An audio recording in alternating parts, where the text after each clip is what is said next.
I'm very glad to be here. We're glad to have you. I'm glad to be anywhere. People have been after me for so long. I even worry when I go to the restroom. I want to commend each and every speaker here. Not all of them agree with me, and I may not necessarily agree with all they say. But they're Americans. Amen. They have the right. That's right. And they have the courage to speak out here. And what they've said makes a lot of sense. I'll take a couple of minutes before I get into some comments about a couple people here. You know, Dave Johnson is a Republican Party chairman. He's a great American. I think he's the finest chairman I've ever met in Ohio. And when I hear his account of what happened to Summitville, I get upset. My dad was a truck driver, like Henry said, Henry Nimitz. But he had a lot of common sense, and he said, Jimmy, if you buy more than you sell, you go bankrupt. My God, what's wrong with these people in Washington? They're scared. They're scared to vote. These party apparatus and the pressure they levy on some of these people scares them to death. Their main concern, perpetuity, getting reelected while the country's going to hell. That's right.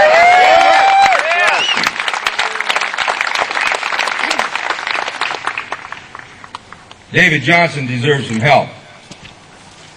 He didn't deserve what happened to him here. Right. And there are many, many Americans in similar situations.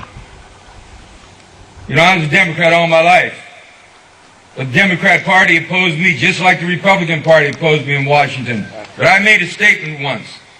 I don't like this rich against poor, black against white, brother against brother type of politics. And I say this on behalf of David Johnson, Henry Nimitz, who run a business. My dad never worked for a poor guy. We got to work together. We've got to incentivize American government. So our tax code favors America, not China, not Japan, not Mexico.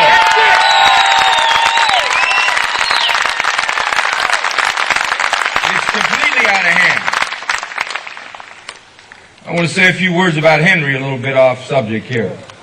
As you know, I just went through a trial, and I did not use an attorney. And people said, geez, maybe if you had an attorney this time, Jim, you'd have done well. It would have been worse. Jesus Christ couldn't have won that case. They did a number on me, but they may end up paying before it's over. But I was at lunch one day, and Henry Nimitz come up to me. He said, Jim, I was up in Cleveland, I had a lot of pressure.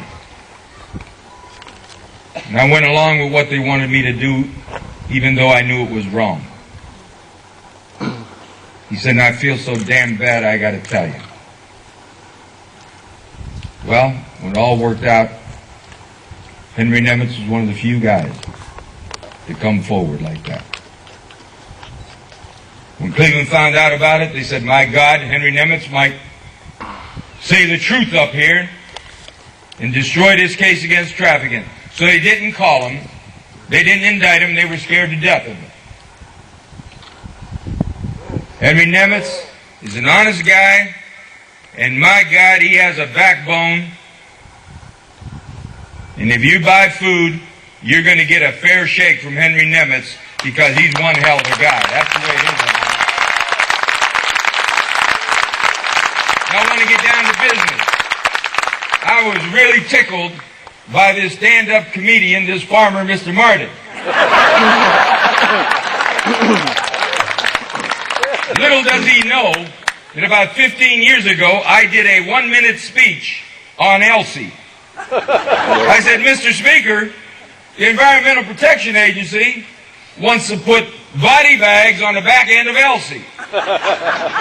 They claim that Elsie's nocturnal emissions are damaging our ozone. I said, beam me up here. What's next? Scrubbers for cows? I said, I want to close my remarks, Mr. Speaker, by cautioning you that Elsie just may backfire and go about 8.8 on a Richter. Then what do we do?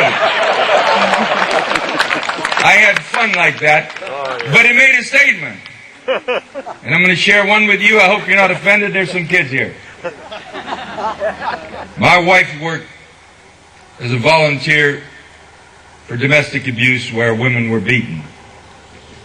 And I really admired her for that. Well, there was an incident that occurred where a woman named Lorena Bobbitt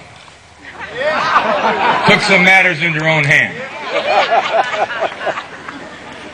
And my staff is getting bombarded with calls. When's he going to speak about it? When's he going to speak about it? So I think it was about 6 months I finally made a little statement. In all the years I was in Congress, I never made a limerick, a little rhyme. But I woke up one morning and I had an idea, and I ended up making a little speech that was faxed around the world more than the Gettysburg Address, so help me God. It made the Carson show, it made all the radio shows. I said, Mr. Speaker, there once was a woman from Manassas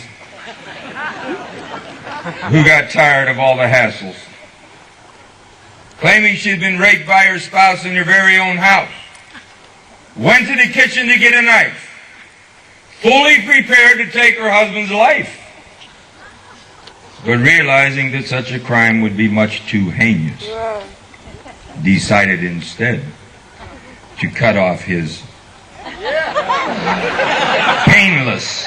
Now, I said painless, but they used the other word in the congressional record. They were so mesmerized. I said, now, Mr. Speaker, I don't know if this man plays the piano, but from here on out, he'll sing like a soprano.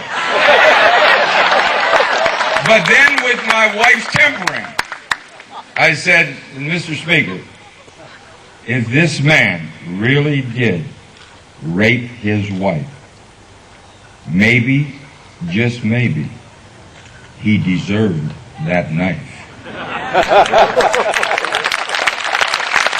And then I closed out and I said, I want to yield back any outstanding body parts still unaccounted for. So I had some fun in Washington. But I had some fights. You're being addressed by the only guy that was opposed by both parties. Man, they didn't want me to speak. Give them hell, Jim. If I thought the Democrats were wrong, I told them they're wrong. And I told them they're not acting like my kind of Democrats. If I thought the Republicans were right, I voted for it. If it was good for America, if it was good for my people, I voted for it. I don't give a damn who was for it or against it. Now they have all these stimulus bills. They have these stimulus bills. Trillions of dollars in stimulus. Now I've never been too supported by the media, and you know that. And this mainstream media, well, I better not say it. Oh, go ahead. Say it! But anyway, I was in Congress 17 years, and what no one knows, I brought back $1.6 billion without a stimulus bill and had the only 16-plane Air Force Reserve wing in the United States.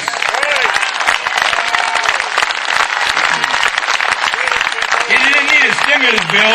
You needed somebody down there that says, we're tired of money going to New York. We're tired of it going to California. What about our people in Ohio? You see, that money's going. But you got to take care of your people. When we talk about trade, I get sick.